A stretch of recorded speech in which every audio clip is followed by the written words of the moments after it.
अस्सलाम वालेकुम। Welcome to the Ahmad institute of computer skills. Previous lecture में हमने पढ़ा था कि मॉडल क्या होता है और इसके अंदर हम मतलब क्या क्या फंक्शनैलिटीज होती हैं, उसको हम कैसे यूज़ कर सकते हैं। इंशाल्लाह आज हम पढ़ेंगे कि सीडर क्या होता है और इसके साथ साथ हम पढ़ेंगे कि फैक्ट्री लारावेल के अंदर फैक्ट्री क्या होता है। अच्छा, सीडर। अच्छा, अब हम देखते हैं कि लेट्स सपोज अगर मैंने लास्ट टाइम जो माइग्रेशन बनाई थी, मैंने माइग्रेशन बनाई थी फ्लाइट्स के नाम से, और उसके अंदर मैंने दो, मैं लोकल होस्ट अपना ओपन कर लेता हूँ, PHP माई एडमिन ओपन कर लेता हूँ। अब यहाँ पे मैं अपनी डेटाबेस जो मैंने बनाई थी स्कूल 2 के नाम से, मैं उसको ओपन कर लेता हूँ।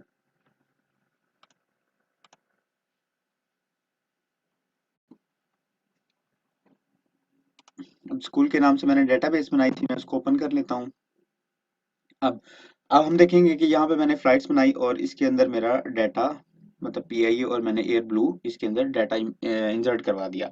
और अब जब मैं यहाँ पे कमांड रन करता हूँ PHP artisan migrate roll back, तो जब ये रोल बैक की कमांड रन होती है तो इसके बाद हम जाके देखते हैं कि हमारे टेबल के अंदर से जितना भी मतलब जो भी हमने डाटा इंसर्ट किया होता है वो सारा रिमूव हो जाता है।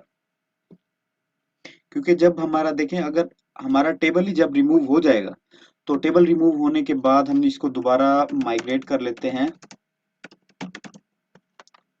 तो अब जब देखेंगे इसके अंदर हमारा डाटा जो मौजूद नहीं होगा। अब लेट्स सपोज हमें एक एक टाइम में हमें 4 बार माइग्रेट की कमांड रन करनी पड़ती है। तो क्या आया, हम 4 बार फिर 4 बार कमांड रन करने के बाद दोबारा हम यहाँ पे डाटा एंटर करेंगे? तो ऐसा आइडियल केस में ऐसा नहीं होता है।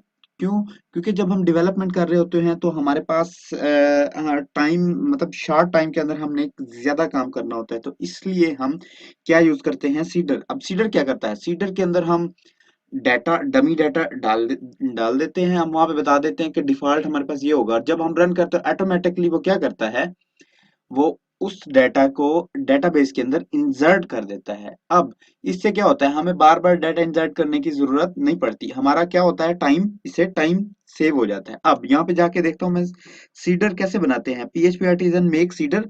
अब जैसे हम कंट्रोलर बनाते हैं यूजर कंट्रोलर, इसी तरह से हमने जो हमारा मॉडल होगा उसके नेम से हमने क्या बनाना है, सीडर। अब मैं यहाँ से कमांड कॉपी कर लेता हूँ। अब मैं यहाँ जाके ये कमांड पेस्ट कर देता हूँ और यूजर के नाम से, या लेट्स सपोज मैं फ्लाइट्स के नाम से बना लेता हूँ, फ्लाइट सीडर।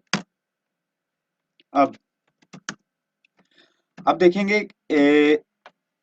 ऐप, बल्कि ऐप के अंदर नहीं, अब हम देखेंगे डेटाबेस, डेटाबेस के अंदर जाएंगे सीडर, सीडर के अंदर अब ये देखें यहाँ पे हमारा एक सीडर बन चुका हुआ है। अब मैंने क्या करना है, यहाँ पे मैंने बेसिकली यहाँ पे डाटा को इंसर्ट कराना है। अब मैं यहाँ पे क्या कौन सी क्यूरी यूज करूंगा, डाटा की इंसर्ट की क्यूरी। मैं यहाँ देखता हूँ मैंने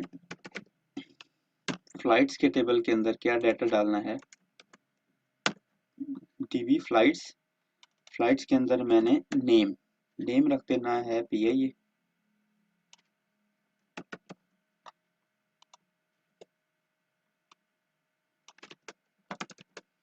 मैं दोबारा कर देता हूँ,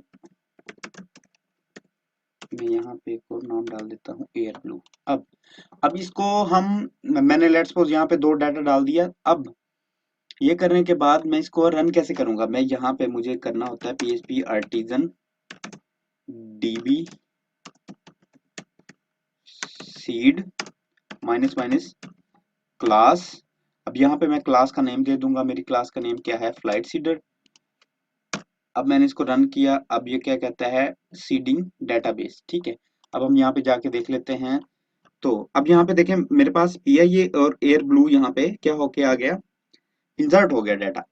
अब जब लेट्स सपोज मैंने यहाँ पे PHP artisan migrate roll back किया, तो इससे क्या हुआ, मेरे फ्लाइट का टेबल चला गया।